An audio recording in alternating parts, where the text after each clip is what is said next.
இந்த வீடியோல நம்ம 2 விதமான நியூஸ் பார்க்க போறோம். அதுல முதல் நியூஸ் என்ன அப்டின்னா, தமிழ் சினிமால இருக்கக்கூடிய பிரபல குணச்சித்திர நடிகர்கள்ல ரொம்பவே முக்கியமான ஒருத்தர் காளி வெங்கட் அவர்கள்.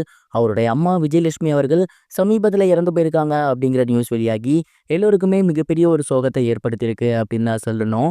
முண்டாசு பட்டி அப்படிங்கிற படத்தின் மூலியமா சினிமாக்குள்ள நுழைஞ்சு, இன்னைக்கு மிகப்பெரிய ஒரு குணச்சித்திர நடிகரா இருந்து வந்துட்டு இருக்கவரு காளி வெங்கட்.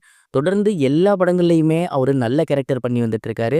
சமீபத்தில வெளிவந்திருந்த லப்பர் பந்துல கூட இவரோட கேரக்டர் பேசப்பட்டிருந்துச்சு. காளி வெங்கட் அவர்களுடைய அம்மா விஜயலட்சுமி அவர்களுக்கு கிட்டத்தட்ட 72 வயது ஆகுது. இந்த ஒரு நிலையில வயது மூப்பு காரணமா அவங்க இறந்து போயிருக்காங்க அப்படிங்கிற செய்தி வெளியாகி, தமிழ் ரசிகர்களுக்கு மிகப்பெரிய ஒரு சோகத்தை ஏற்படுத்தியிருக்கு. காளி வெங்கட் அவர்கள் மிகவும் சாதாரண ஒரு குடும்பத்தை சேர்ந்து வந்தவர் தான். அண்ட் அவங்க அம்மா அவருக்கு ரொம்பவே சப்போர்ட்டிவா இருந்தாங்க அப்படின்னு ஏகப்பட்ட இடங்கள்ல காளி வெங்கட் அவர்கள் சொல்லியிருக்காரு. அப்படியாப்பட்ட அம்மா இன்னைக்கு உயிரோட இல்ல அப்படிங்கிறது உண்மையிலேயே அவருக்கு மிகப்பெரிய ஒரு சோகத்தை ஏற்படுத்தியிருக்கும் அப்படிங்கிறதுல எந்த ஒரு சந்தேகமும் கிடையாது. காளி வெங்கட் அவர்களுடைய சொந்த ஊர்ல தான் அவங்களுக்கு நல்லடக்கம் செய்யப்பட்டிருக்கு. இந்த ஒரு நியூஸ் வெளியானதிலிருந்தே தொடர்ந்து ஏகப்பட்ட விஷயங்கள் சோசியல் மீடியால வந்துகிட்டு இருக்கு. குறிப்பா காளி வெங்கட் அவர்கள் என்ன மனநிலையில இருக்காரு, அவங்க அம்மா எப்படி இறந்தாங்க அப்படின்னு ஏகப்பட்ட செய்திகள் வந்த வண்ணம் இருக்கு. தொடர்ந்து காளி வெங்கட் அவர்களுக்கு ரசிகர்கள் எல்லாருமே தங்களோட கண்டோலன்ஸையும் சொல்லி வந்துட்டு இருக்காங்க. மேலும் அவர் கூட ஒர்க் பண்ணியிருந்த கொலீக்ஸாக இருக்கட்டும், வெளி நபர்களாக இருக்கட்டும், எல்லாருமே கண்டிப்பா அவங்க உங்க கூட தான் இருப்பாங்க, கவலைப்படாதீங்க அப்படின்னு அவருக்கு ஆறுதலா பேசி வந்துட்டு இருக்காங்க. ஆக்டர் காளி வெங்கட் அவர்கள் இந்த ஒரு இக்கட்டான மனநிலைமையிலிருந்து வெளியே வந்து மறுபடியும் அவரு நல்ல சினிமா படங்கள் நடிக்கணும், நம்ம எல்லாரையுமே என்ஜாய் பண்ண வைக்கணும், அவரும் இதிலிருந்து வெளிவரணும் அப்படிங்கிறது தான் எல்லாரோட ஆசையாவுமே மாறி இருக்கு.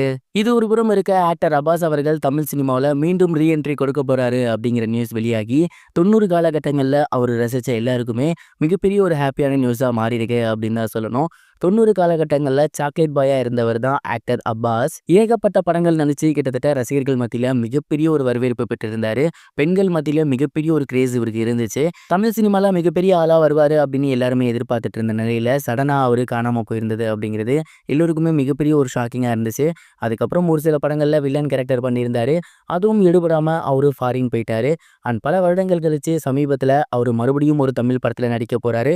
அதுவும் ஒரு வெப் சீரிஸ்ல தான் நடிக்க போறாராமா. இயக்குனர் சர்க்குணம் அவர்கள் தான் இந்த ஒரு படத்தை பண்ண போறாரு. இந்த வெப் சீரிஸ்ல ஏகப்பட்ட முக்கியமான நபர்கள் இருக்காங்க. குறிப்பா துஷாரா விஜயன் அவர்கள்லாம் இந்த ஒரு வெப் சீரிஸ்ல இருக்காங்களாமா. அண்ட் இது முழுக்க முழுக்க ஒரு காலேஜை மையப்படுத்தி எடுக்கப்பட போறது அப்படிங்கிற மாதிரி சொல்லியிருக்காங்க. ஸோ கண்டிப்பா இவர் ஒரு ப்ரொஃபஸரா நடிக்க அதிகப்படியான வாய்ப்புகள் இருக்கு. பல வருடங்கள் கழிச்சு அப்பாஸ் அவர்கள் ரீஎன்ட்ரி கொடுத்திருக்காரு.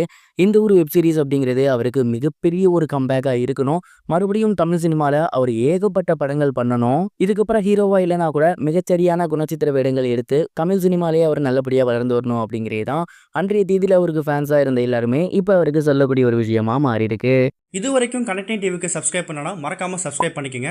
உடனடி அப்டேட்ஸ் பெறுவதற்கு நோட்டிஃபிகேஷன் பெல்லையும் கிளிக் பண்ணிக்கங்க.